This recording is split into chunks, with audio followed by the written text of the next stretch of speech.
क्यों?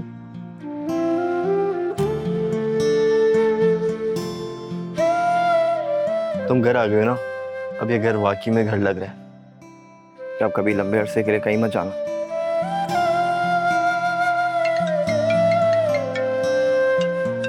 अम्मी की कॉल है। अस्सलाम वालेकुम अम्मी। वालेकुम अस्सलाम। रमीस, माँ हमको शाम में डिस्चार्ज कर रहे हैं, तो तुम हमें लेने आ जाना। क्यों अम्मी? वो ज़ारुन भाई उन्हें साथ घर नहीं ले जा रहे? नहीं, उसने माँ हमको साथ ले जाने से साफ इनकार कर दिया है।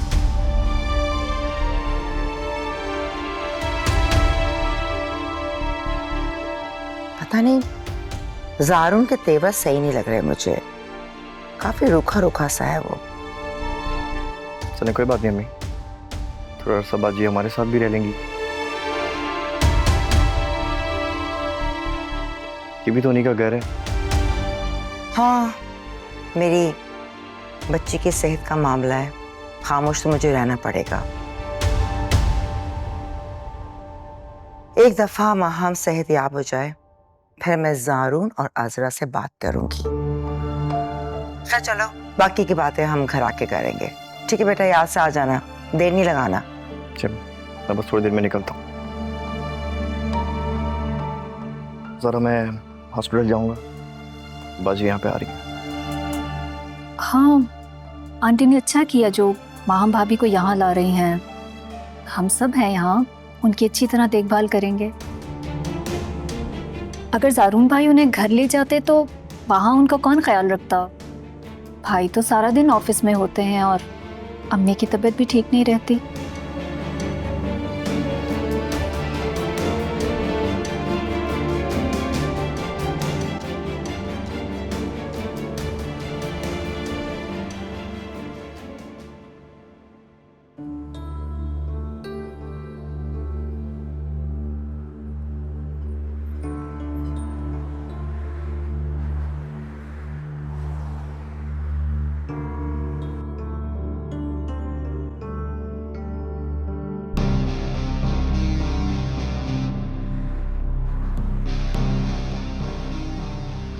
अरे शफक, तुम कैसी हो भाई? और यहाँ इतनी गर्मी में खड़ी हुई हो, कहीं जाना है? मुझे बताओ, मैं तुम्हें ड्रॉप कर देता हूँ। नहीं थैंक यू। वो मैं ज़ारुन का ही इंतजार कर रही थी, बस वो आते ही होंगे मुझे लेने। ज़ारुन? हाँ, वो मैं वापस चली गई हूँ ना, बल्कि कहना चाहिए कि ज़ारुन मुझे मनाकर वापस ले गए। Excuse me. हाँ ज़ारुन, वो मैंने आपको करंट लोकेशन शेयर की है, आप जल्दी से आ जाएं। Okay okay. चलो ठीक है शफक, मैं चलता हूँ। नहीं रुक जाए ना, ज़ारुन बस आते ही होंगे, मिलकर चले जाना। नहीं, मुझे देर हो रही है, मुझे कहीं पहुँचना है, फिर मुलाकात होगी।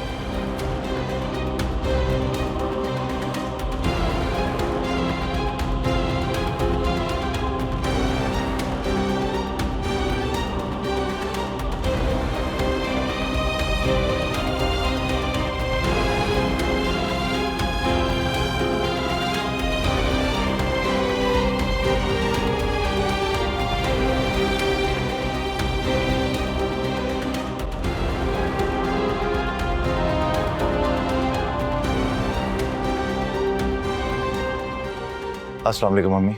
वालेकुम सलाम बेटा। कैसा गुजरा आपका दिन? वो ज़ारा आई थी, तुम्हारा इंतजार करती रही, फिर चली गई ना। तुम शफक को लेने गए थे ना, इस बारे में तुमने कुछ बताया ही नहीं। वो माम की हालत की वजह से मैं भी तुमसे पूछना भूल ही गई। अम्मी, मैं गया था शफक के पास, वो अपने घर पर है और वहीं रहना चाहती है। तो मैंने भी सोचा कि ठीक है, उसे स्पेस देना चाहिए, लेकिन मैं उसे ले आऊंगा। और आप जानती ही हैं कि वो किन हालात में यहाँ से गई थी। लेकिन बेटा इतने छोटे बच्चों के साथ उसका अकेले रहना ठीक नहीं है। वो अकेली नहीं है अम्मी, शरीफा है उसके साथ, इसीलिए मैं भी मुतमईन हूँ और बच्चों को छोड़कर आ गया था। और माम के बारे में क्या सोचा तुमने? अम्मी मैंने आंटी से कह दिया था कि उसे अस्पताल से घर ले जाए। तो उसे यहाँ ले आना था ना? नहीं अम्मी, इस बार जब तक माहम का दिमाग ठिकाने नहीं आ जाता इस घर में तो वो कदम रख नहीं सकती। और हाँ, मैं आंटी से भी बात करूंगा, आंटी को सब कुछ बताऊंगा, उनकी बेटी के करतूत उनके सामने रखूंगा, ताकि कल को जिस तरह से हमें धमकियां दे रही थी ना कि ज़ारा को तलाक दिलवा देंगी, वो आइंदा ऐसा नहीं कर सकेंगी।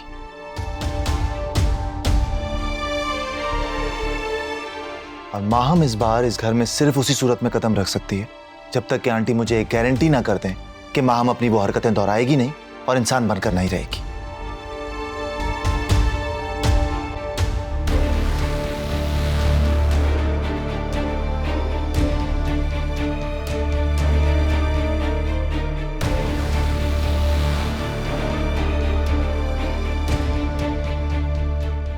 इस बार ज़ारून ने भी जिद पकड़ ली है। कहीं ज़ारून की जिद की वजह से ज़ारा का घर खराब ना हो जाए।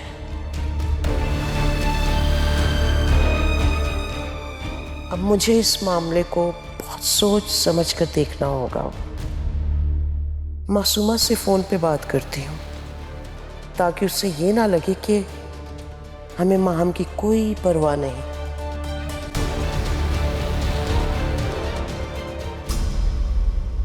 आराम से, अच्छी बच्चा, आराम से।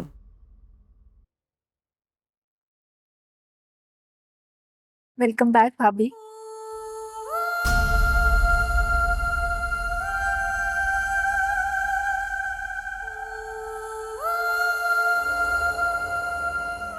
बंद कर दो अपने ये ड्रामे। मैं अच्छे से जानती हूँ कि तुम मेरी कितनी खैर ख्वाह।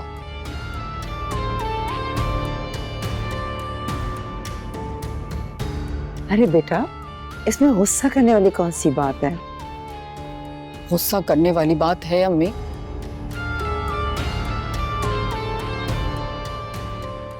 तुम नहीं जानती इसकी हकीकत।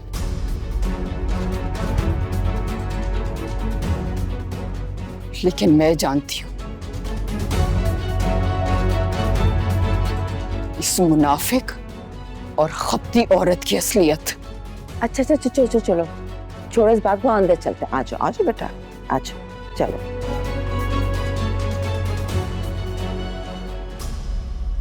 मैं क्या कह सकता हूँ, बाजी के मिजाज को तुम जानती हो। उन्हें कभी खलूस की कदर करना ना आई की तरफ से मैं तुमसे माजरत करता हूँ।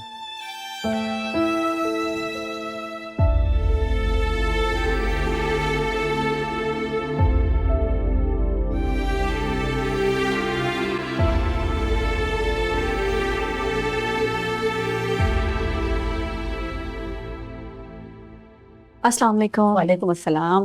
बहुत देर लगा दी आपने? हाँ, बस यही सामान लेने के लिए रुक गई थी और वो राशिद से भी सामना हो गया था। बड़ी मुश्किल से जान छुड़वाई है मैंने उससे। पता नहीं क्यों मेरा पीछा करता रहता है। मुझे तो लगता है उसे कोई और काम ही नहीं है सिवाय मेरा पीछा करने के। होते हैं शफक बीबी, इस दुनिया में ऐसे भी बदबख्त लोग जो ना खुद सुकून से रहते हैं और ना दूसरों को रहने देते हैं। मैं तो उसे अचानक देखकर डर ही गई थी। अब आप डरना छोड़ दें। जो लोग डरते हैं तो लोग उनको और डराते हैं। जब आप डरना छोड़ देंगी तो ये राशिद जैसे लोग आपको डराना भी छोड़ देंगे। ठीक कह रही हैं आप, मैंने भी सोच लिया। अब मैं किसी से नहीं डरूंगी, चाहे वो हालात हो या राशिद जैसे लोग हों। डटकर मुकाबला करूंगी मैं। खैर, इन बातों को छोड़ें। ये बताएं, बच्चों ने आपको तंग तो नहीं किया? नहीं, बिल्कुल भी नहीं, आराम से सो गए थे। मैं अपने साहबजादों को बहुत अच्छी तरह जानती हूँ।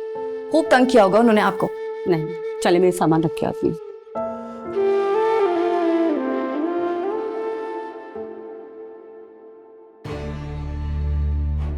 माँ, मैंने तुम्हें पूरे दिल से चाहा, इज्जत दी, मान दिया, तुम पर एतबार किया, तुम्हारी बेफजूल हरकतों को आला ज़र्फी से नजरअंदाज किया। कभी भी बे औलाद होने का ताना ना दिया। अपना बेटा तक तुम्हारे सुपुर्द कर दिया। हमेशा तुम्हारा ख्याल रखा। मगर तुमने सिर्फ और सिर्फ मुझे हर्ट किया, बेजा शक किया। यहां तक कि जिन लोगों से मुझे सबसे ज्यादा मोहब्बत है उन्हीं को नुकसान पहुंचाने की कोशिश की। तुमने सिवाय मुझे मायूस करने के और कुछ नहीं किया।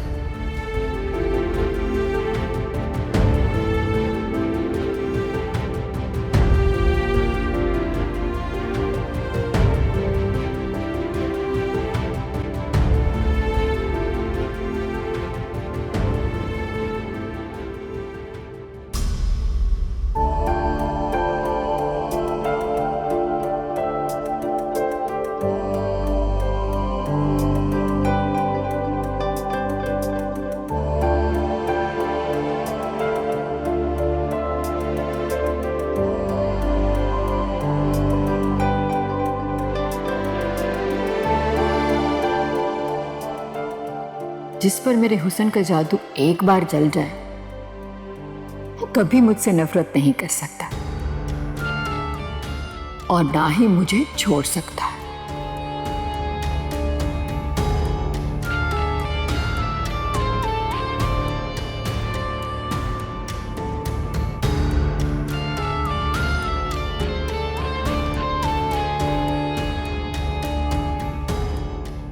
ज़ारून मेरे हुस्न का दीवाना है। वो मुझसे कभी नफरत नहीं कर सकता और ना ही मैं कभी ऐसा होने दूंगी।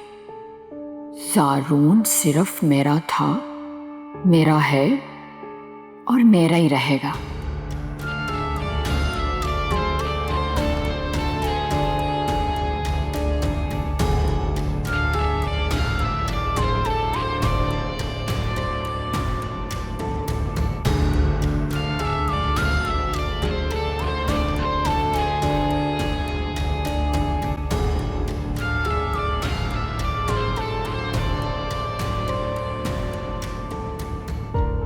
जिस तरह मैंने उस डाइन शफक को उसकी जिंदगी से निकाल फेंका है, इसी तरह एक एक करके सबको उसकी जिंदगी से निकाल दूंगी।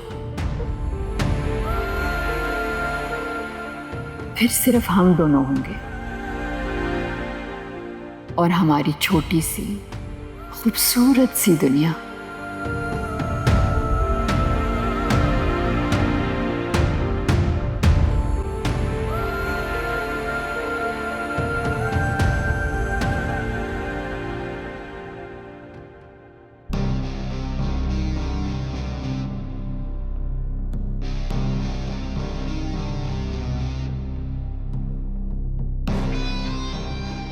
हाँ, वो मैं वापस चली गई हूँ ना, बल्कि कहना चाहिए कि ज़ारून मुझे मनाकर वापस ले गए।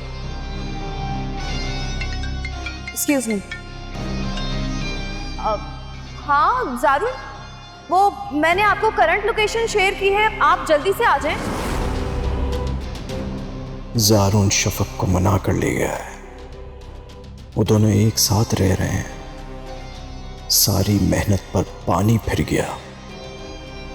ये शफक तो मेरी तवक्को से ज्यादा स्मार्ट निकली और वो माहम, उसको तो लगता है शफक को देखकर सकता ही हो गया है। इतनी बड़ी बात मुझे बताई नहीं उसने और लगता है शफक को घर से निकालने की अब कोई नई साजिश कर रही है।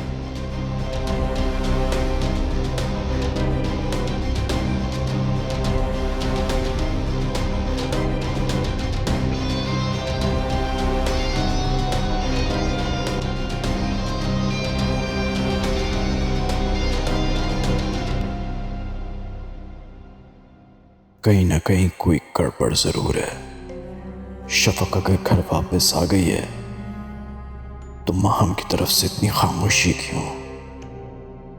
वो तो शफक का नाम भी सुनना पसंद नहीं करती थी। एक बार फिर ट्राई करता हूं।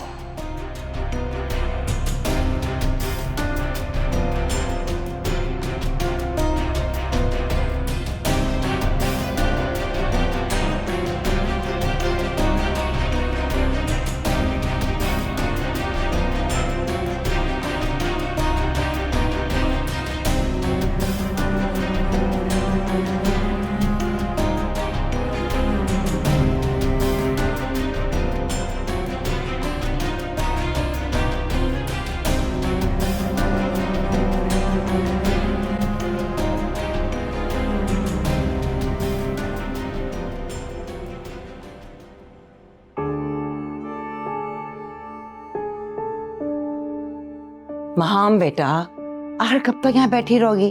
तुमने खाना तक नहीं खाया है। जारून का इंतजार कर रही हूँ। जब वो आएगा तो खाना उसी के साथ खाऊंगी। आ जाएगा जारून, लेकिन तुम खाना तो खा लो, मुझे तुम्हें मेडिसिन भी देनी है ना। जब तक जारून नहीं आता ना मैं खाना खाऊंगी ना मैं मेडिसिन लूंगी। हर बात पर जिद नहीं करते महाम, कभी दूसरों की भी तो सुन लिया करो। अम्मी, आपने तो मुझसे कहा था ना कि जारून रोज मुझसे मिलने आएगा। हाँ, मैंने कहा था, लेकिन बेटा हो सकता है उसे कोई काम आ गया हो। हाँ, मेरे पास मेरा मोबाइल भी नहीं है ना, वरना मैं उसको कॉल कर देती कि कहाँ रह गए हो तुम। तुम्हारा मोबाइल तो मेरे पास है, जारून ने मुझे हॉस्पिटल में दे दिया था। जी, और आपने मुझे बताया नहीं। चले आप बताएं कहाँ है? मेरे पर्स में, मैं लाकर देती हूँ। आप रुके, मैं खुद लेके आती हूँ।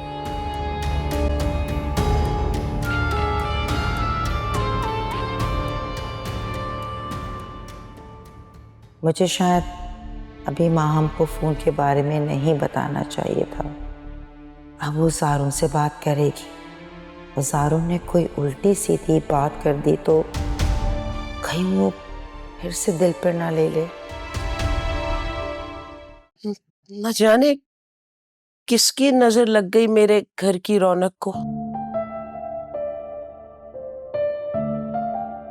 एक वक्त था इस घर में बच्चियों की हंसी मजाक और कह कह सुनाई देते थे। ज़हन की खुलकारियां सुनाई देती थी, बल्कि गूंजती थी। अब तो 24 घंटे बस इस घर में एक खामोशी सन्नाटा फैला रहता है। जो तुम्हारे ऑफिस जाने के बाद ना, ये घर मुझे काट खाने को दौड़ता है। कभी कभी हमारे इख्तियार में कुछ नहीं होता अम्मी, हालात जिस तरफ ले जाते हैं, चाहते ना चाहते भी उस तरफ जाना ही पड़ता है। अपने मसाइल का सारा मलबा सिर्फ हालात पे नहीं डाला जा सकता बेटा। कुछ गलतियां हमारी अपनी भी होती हैं। देखो बेटा, जैसे पहले तुम्हें शफक से शिकायत हुई, वो चली गई इस घर से, और अब बेटा तुम्हें माहम से शिकायत है। आपको क्या लगता है अम्मी, मेरी शिकायत बेवजह है? मैं गलती पर हूं? बेटा बात इस वक्त गलत या सही की नहीं है, रिश्तों को निभाने की है। और रिश्तों को निभाने के लिए लोहे के चने चबाने पड़ते हैं। कई बार आंखों पर पट्टी बांधनी पड़ती है बेटा, कानों से सुनकर ना अनसुनी करनी पड़ती है। बहुत कुछ बर्दाश्त करना पड़ता है बेटा। माहम के मामले में मेरी बर्दाश्त जवाब दे चुकी है अम्मी। जरूर, माहम में लाख बुराइयां सही, लेकिन वो तुमसे बहुत मोहब्बत करती है बेटा। उसकी मोहब्बत ही मेरे गले का फंदा बन चुकी है अम्मी। वो अपनी मिल्कियत समझती है मुझे। वो मुझ पर ऐसे काबिज होना चाहती है जैसे मैं कोई जीता जागता इंसान नहीं बल्कि एक खिलौना हूं। आई एम सॉरी अम्मी, लेकिन माहम के बारे में अब मुझे मजीद कोई बात नहीं करनी। बेटा ये इस तरह तो तुम अकेले रह जाओगे ना। क्या फायदा क्या है अम्मी ऐसे रिश्तों का जो दिल के सुकून के बजाय आजमाइश बन जाए? कदम कदम पर जब्त का इम्तिहान ले मेरा। ऐसे बेहिस, खुदगर्ज और फरेबी रिश्तों से जुड़कर खुद को अजियत देने से बेहतर है कि इंसान अकेला ही रह ले।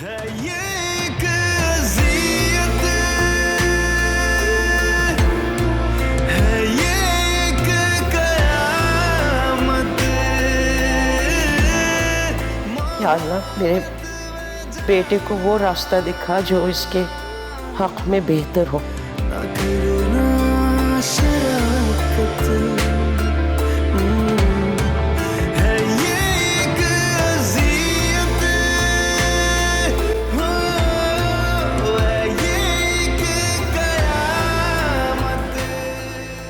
वीना, अब पता नहीं कब से आपके पर्स में पड़ा हुआ था बंद। कम से कम मुझे बता ही देती, मैं देख लेती, चार्ज कर लेती। बेटा तुम्हारी कंडीशन की वजह से मुझे किसी भी चीज का होश कहाँ था और मेरे जहन से निकल गया। ये तो तुमने जिक्र किया तो मुझे याद आया। चले हॉस्पिटल में ना सही, लेकिन घर आने के बाद तो आपको मुझे बताना चाहिए था ना। अब क्या पता ज़ारून ने मुझे कितनी कॉल्स की होंगी। अम्मी आप भी ना कभी कभी बहुत केयरलेस हो जाती हैं। माम छोटी सी बात है बेटा, इसको सर पे सवार करके खामखा की टेंशन मत लो। ला मैं लगा देती हूँ चार्ज पे। रहने दें, जब मैंने आपके पर्स से मोबाइल निकाल लिया ना तो मैं चार्ज भी कर लूंगी।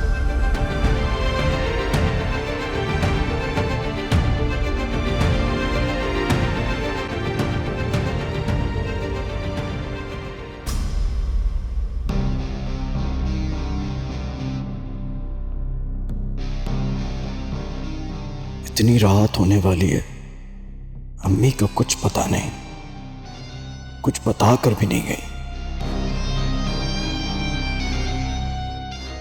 और तो और आज उन्होंने कुछ खाना भी नहीं बनाया। कहीं वो सचमुच नाराज होकर शहाना खाला के घर लाहौर तो नहीं चली गई? नहीं नहीं नहीं, ऐसा थोड़ी हो सकता।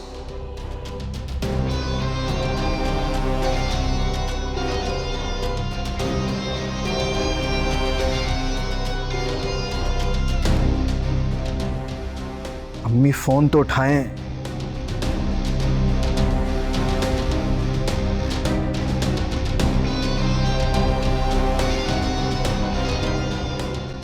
अम्मी कहाँ हैं आप? कम से कम कॉल तो पिक करें प्लीज। बदलते हैं मौसम, बदलती है दुनिया, बदल जाता है जिंदगी का फसाना, मगर तुमसे की थी नजर ने गुजारिश, मोहब्बत जो की है मोहब्बत निभाना। राहे वफा में जो होगा सहेंगे, करेंगे शिकायत न शिकवा करेंगे, मगर सह सकेगा ना दिल ये अज़ियत, मोहब्बत में जाना ना करना शराकत है ये एक अज़ियत, है ये एक क़यामत, मोहब्बत में जाना ना करना शराकत, है ये एक अज़ियत, हो है ये एक क़यामत, मोहब्बत में जाना ना करना शराकत।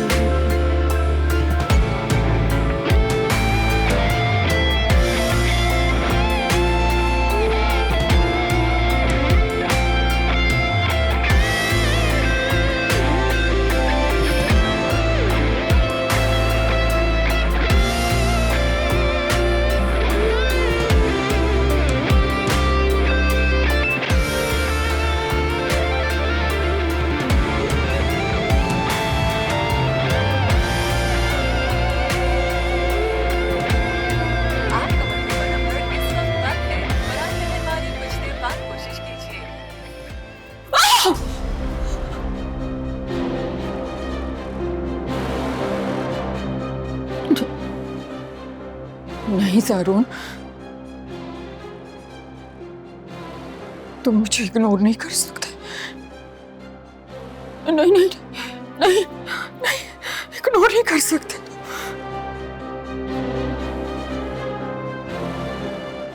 तुमने तो खुद मुझसे कहा था कि तुम तुम मुझसे नाराज नहीं हो?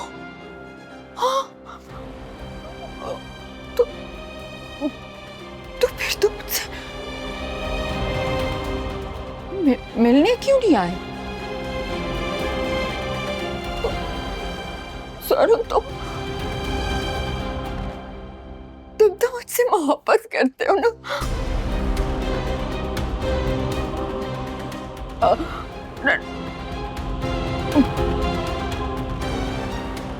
नहीं, तुम ऐसा नहीं कर सकते सारू।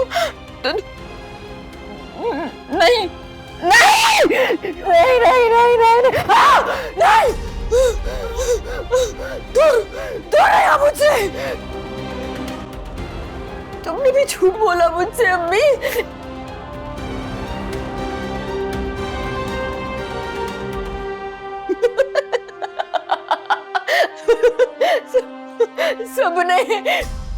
सबने मिलकर बेवकूफ बनाया माहौं को। सबने बेवकूफ बनाया माहौं को। हाँ, बेवकूफ बनाया।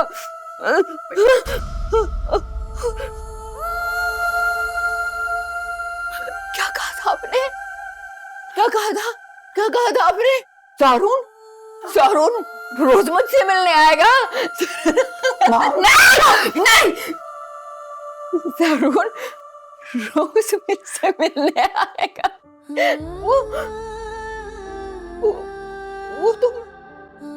वो तो मेरी कॉल भी नहीं रिसीव। मॉम आगे खोलो। रमेश जल्दी आओ। मॉम आगे खोलो। रमेश डॉक्टर को जल्दी फोन करो ना। अभी तो कमरे बिल्कुल ठीक थी। इसके पेमेंट ठीक नहीं है, तो कॉल करो डॉक्टर को। अचानक क्या हो गया बाजी? मेरा बच्चा। रमेश कॉल करो डॉक्टर को। मॉम आगे खोलो मेरा बच्चा। हेलो डॉक्टर साहब। मेरा बच्चा आगे खोलो। माम खोलो ना आगे। नहीं माम, आप आगे खोलो। आगे खोलो।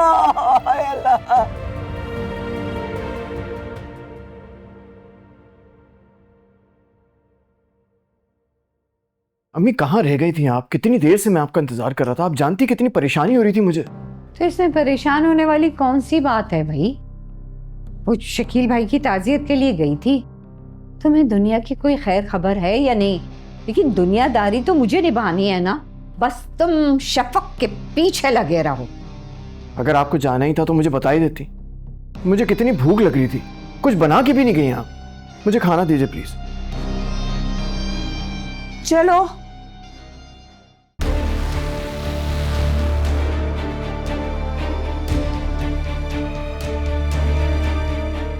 देखिए, खतरे वाली बात तो है।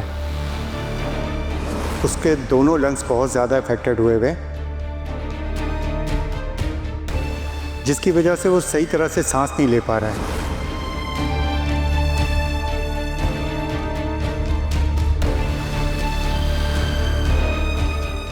हम 3 दिन से उसे एंटीबायोटिक दे रहे हैं, लेकिन कोई फ़र्क नहीं पड़ रहा है। उसके बॉडी में ऑक्सीजन की फराहमी दिन ब दिन कम होती जा रही है, जिसकी वजह से वो ऑक्सीजन मास्क के साथ भी सही तरह से सांस नहीं ले पा रहा है।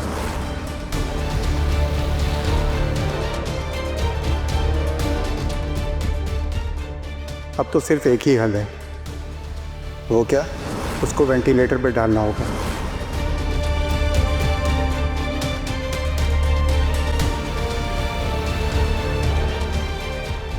उसको एंटी एलर्जी की इतनी हाई डोज दी गई है कि जिसकी वजह से उसका दोनों लंग्स पूरी तरह मुतासिर हुए हैं।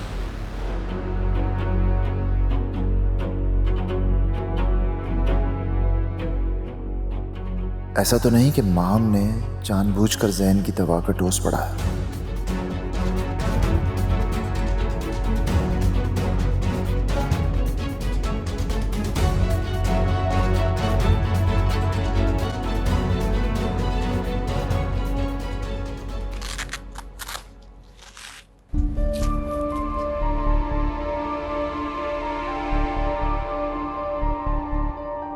अभी तो ये ठीक है, मगर कोशिश कर रहे हैं कि स्ट्रेसफुल सिचुएशन से दूर रहें।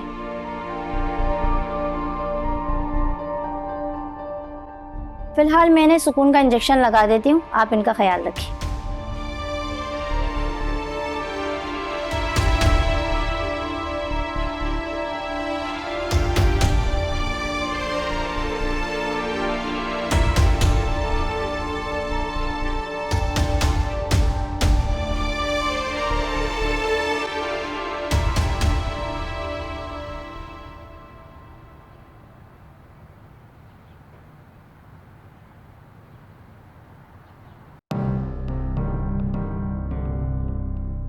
क्या हो रहा है अम्मी?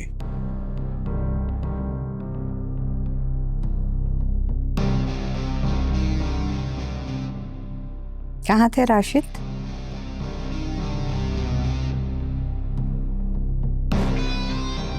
मैंने सुना है कि माहम हॉस्पिटल में एडमिट है।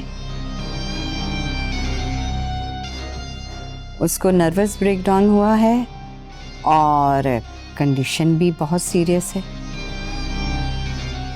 रहने दीजिए अम्मी, उसे बहुत अच्छी तरह से जानता हूँ। एक नंबर की ड्रामेबाज औरत है वो। कर रही होगी कोई नया ड्रामा हॉस्पिटल में लेट के। नहीं भाई, इस मर्तबा मामला सीरियस है। तुम्हारी तो बातचीत होती है ना उससे। हैरत है कि तुम्हें इस बात का कैसे पता नहीं चला। नहीं, मेरी उससे अब कोई बातचीत नहीं होती। जब से आपने मुझे मना किया है, किसी भी किस्म का कोई राब्ता नहीं करता हूं मैं उससे। तो बेटा पता करो ना, ताकि हमें भी पता चले कि अंदर की कहानी क्या है। चलिए, आप कहती हैं तो मैं बात कर लेता हूं उससे। मगर सच पूछिए तो उस मक्कार औरत को कभी मैं मुंह भी ना लगाऊं।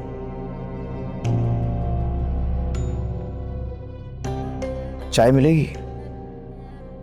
बना के लाती हूँ।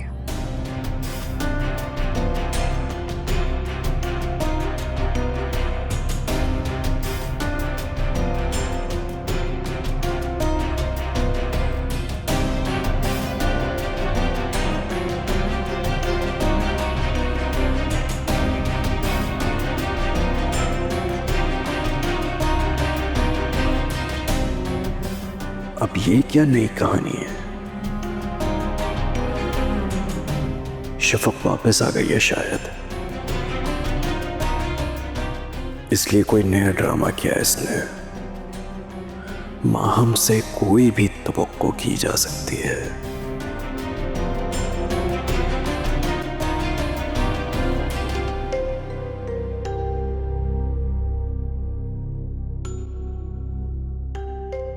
मुझे तुमसे एक बहुत ही जरूरी बात करनी थी। ये अच्छा कि रमीज ऑफिस चला गया है। अब हम दोनों सास बहू सुकून से बैठकर बात कर सकते हैं।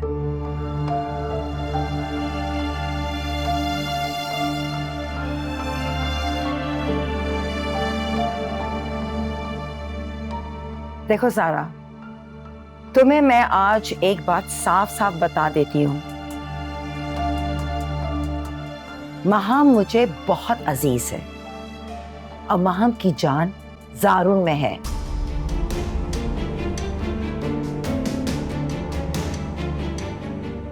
तुम्हारा भाई ना जाने किस बात का बदला ले रहा है मेरी बेटी से।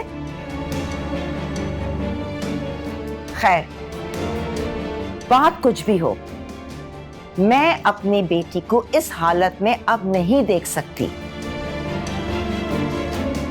कुछ भी करके अपने भाई को राजी करो कि वो यहाँ आए और मेरी बेटी को इज्जत और मोहब्बत से अपने साथ लेकर जाए। आंटी, ये भाई और भाभी का आपस का मामला है, मैं कैसे इसमें बोल सकती हूँ? मुझे सिर्फ इतना पता है कि ये मेरी बेटी की जिंदगी और सेहत का मामला है। आंटी, मेरी बात समझने की कोशिश तो करें। मैंने कहा ना, मुझे कुछ नहीं पता। कि तुम्हारा मसला है, अपने घर जाओ, अपने भाई को समझाओ। और मैं दुआ करूंगी ताकि वो मान जाए। अगर वो ना माना तो इसका खमियाजा सिर्फ महाम को नहीं, तुम्हें भी भुगतना पड़ेगा।